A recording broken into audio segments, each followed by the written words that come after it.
Each of them has a life expectancy of up to 100 years in the environment. They need no battery or power source externally because they are powered by the electromagnetic radiation in the air that we breathe.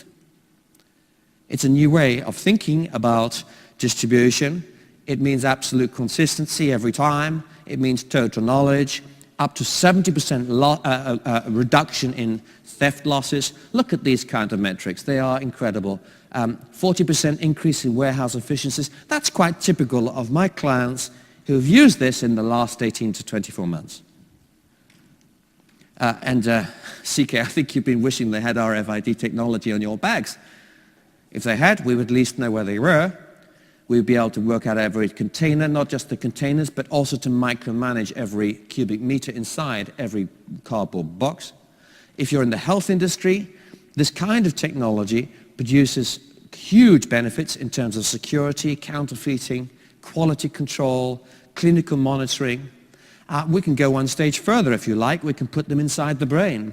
Here are human nerve cells growing onto the surface of an RFID type chip. Human brain cells don't need to be taught to do this. They are genetically programmed to work with computers. In fact, they love computers. Here's an example. Here is a chip. There's the chip. You put the brain tissue on and it organizes itself.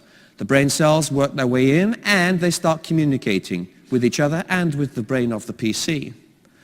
So it means we can have thinking computers. I sat next to a friend of mine at dinner the other day. Actually, it was the first time I'd met him that night. As he picked up his fork and he went with his arm. Then his hand went round. He spun his hand round twice, 3 times, 4 times, and then spun it back again. I said, "How did you do that?" He said, "I'm thinking about it." He was controlling his bionic arm by thinking alone. Not quite in this way, but in a related way.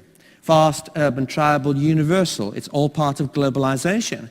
And the big prize really is to get this off the 10 billion boxes in Walmart every year and put it on the product. And Metro has already started doing that in Germany. That's history. You tell me the future. When you start tagging product, you're talking about maybe 10 trillion of these devices every few years entering the environment. You're talking about total knowledge of consumer behavior watched in real time and huge business opportunities. Why? Because it means we can then start to predict human behavior. We can watch product moving around the store. We can see the kinds of decisions that people make. And as we do, we get an emotional reaction. Why? I said, the future isn't about technology. It's not about RFID. It's about emotion.